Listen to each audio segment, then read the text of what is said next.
The Transformers Generation 1 cartoon is a term I'm getting pretty sick of saying in a sentence.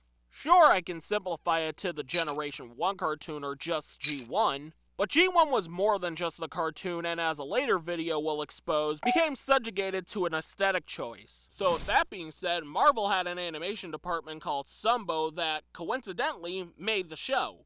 With a pitch made by Marvel chief editor Jim Shooter, designs by Shohei Kohara, and revamped by Flora O'Derry, stories being edited by these fine gentlemen, character bios written, and sometimes ignored by the story editors, by Bob Budiansky, with a majority of the series being animated by Toei. And so if you all don't mind, I will refer to the Generation 1 cartoon as Sumbowformers from now on. Now I'm sure I'm not the first person to come up with this codename, but as the saying goes, a man can dream. The Sumbowformers is a cartoon which told the story of an alien race of robots that can change into anything from cars, planes, guns, tape recorders, and that species the Ice Age killed. It specifically follows two warring groups that fled their energy-depleted home planet of Cybertron.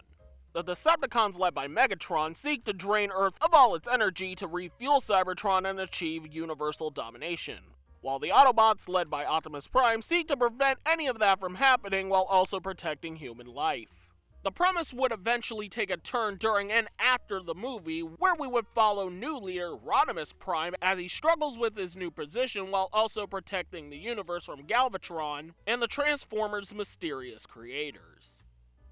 Now, I'm sure for most of you the information is in one ear and out the other. I'm just reiterating for the newbies in the back who should be taking notes, because dumb mofos plus f***ing around equals gonna find out. Is this how math works? No, really, I'm asking you, I'm not a licensed professor. Doing an in-depth review of the whole show would be easier said than done, especially when it's episodic in nature. This meaning each episode is a self-contained story where some bits of continuity is still in place, but it's not mentioned as much. Mainly character introductions or lack thereof. You'll have a few notable exceptions, but be prepared for characters that you haven't seen before just come and stay when you least expect it. That and for every frame to look different from the last every 12 seconds. I also feel that storytelling when it comes to Monitor should be experienced firsthand so people can feel the emotional whiplash the show or movie creates while watching it. I need you all to see how Megatron's master plan actually is. So to circumvent this problem, I'm going to use fellow YouTuber Jello Apocalypse review in 10 words or less and turn it into an everything reviewed in one sentence video, because there's no way to keep my mouth shut when it counts. I'm also going to use my highly advanced badges of ranking in order to describe how I feel about each episode. For those who need a refresher, anything labeled under perfection are things that have no issues whatsoever, and any problem it does have is purely a nitpick. Respectable is the companion to perfection with a few major flaws, but can get away with them as long as the quality is consistent with them. If it doesn't, then it becomes intolerable where the flaws become more prominent but can slide past a negative radar if they can manage it. Now, disrespectful is where they're negative qualities with confidence. Unfortunately, it won't save them from a verbal whooping. Fortunately for those, they can escape just fine because I'll be too busy using all my rant energy on trash rank, because anything under that label has no positives, no class, just pure-blooded pain and not the exhilarating kind. No good! And then there's the optional secret rank. This rank counts as one specific thing that I like to label from best to worst. It purely depends on the topic I'm discussing about. And unfortunately for this video, it'll never appear. Mostly because Sumbowformers never had a real special. If you want to include Scramble City, you could, but I personally don't want to for reasons that were explained here. And while the '86 movie takes place in the timeline, it's a movie, so it counts as its own thing. So with all that out of the way, we have a city-size amount of episodes to rank, and just so I can soften my load, all multi-parters will count as one episode, and I'll try not to spoil everything. However, if you want to form your own opinions or see the thrilling tales of the robots who suck of the in disguise part of the tagline for the sake of bad comedy, then the entire series is free on the Hasbro Pulse YouTube channel in individual playlists, or the full one I made with an, in my opinion, correct episode order, because the official one makes a lot of continuity mistakes. Last time I'm shilling this video, I swear. For the people who want a fresh experience, this is your last warning. As for those who've seen it already or just don't care anymore because of the longest intro I'll ever make, there's no better place to start than a great starting point, but way too many toys to advertise. B, get away from the ledge! How do you even warp there? This is where everyone started accepting the animation errors. Another argument for why the G1 movie is bull. A perfect debut for a character who created a lot of controversy. My notes literally just says introduction of the Dinobots. Hey, I'm fine with it. Skyfire, the Bounce Back Tour. I still think Snarl and Swoop are smarter than the first three. Wish there was a little more, but still exciting for 1984. Welcome home, noble Voyager! Humping science is the Power Rangers' job, B. So you didn't get a referee because... perfect autistic representation! I refuse to become one of those people. Megatron's most sinful act yet. What did you do to Gears, you monster? You turned him nice! Name an animal with 3 letters in its name. Primigator. Why wasn't this a two-parter? The blueprints were right there. Proves that all red Autobots are trigger crazy. Proves that all red Autobots are guilty for being trigger crazy. Easily the worst of these Hanna-Barbera looking episodes. Oh dear lord, it's Buzzsaw! Came and went too fast, should have been a two-parter. Prime and Megs has a ninja fetish confirmed. This doesn't get Prime's morals at all. Autobots, let's finally use a villain tactic. Mind control. Spike was the real hero. Real proud of you, dude. Where the f did all of you guys come from? No, I'm not talking about the time portal people. I'm talking about these new toys. What can I say? Art is never appreciated. Just kiss already, you emergency idiots. Brawn and Perceptor, Megatron's inside story. The retirement of human brain cells. No, really, this one hits way too close to home. A lot of unbuilt potential. Still better than the last two-parter. The Transformers will return after these messages.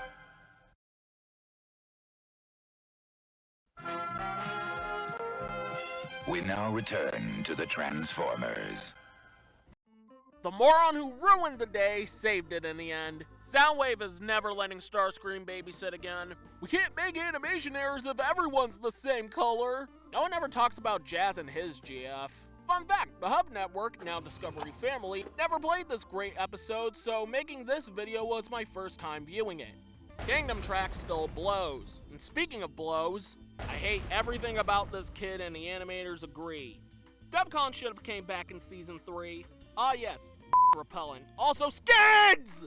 Revenge, the most worthless of causes. Robot on Mermaid action. Mom, get the camera! The Blitzwing Football League meets the origins of the Trainbots. Another lost two-parter. F you, Megatron's master plan. Soundwave v Blaster, Dawn of Audio. They seriously need better toys. Legacy, you have your mission. Dumb but fun, and the third time Decepticon headquarters flooded. Where's Dirge? I thought he liked making home movies. You so hard, dude. You with your grandma's dick. Autobots and Decepticons celebrating opposite day. I hate that fact, just as much as I love Megatron's mask. Alright, I get it! Just made me more excited for Legacy Menasor. Until Breakdown got revealed. Why, everyone that's smushy says Decepticons are a better team than those want us to believe.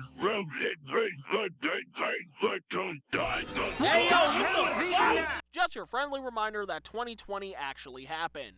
Prime got himself killed in the movie on purpose because of this thing. They introduced Bruticus. What more can I say? I want that Griffin base to become a toy because heck. I'd say that about wraps it up. Yep.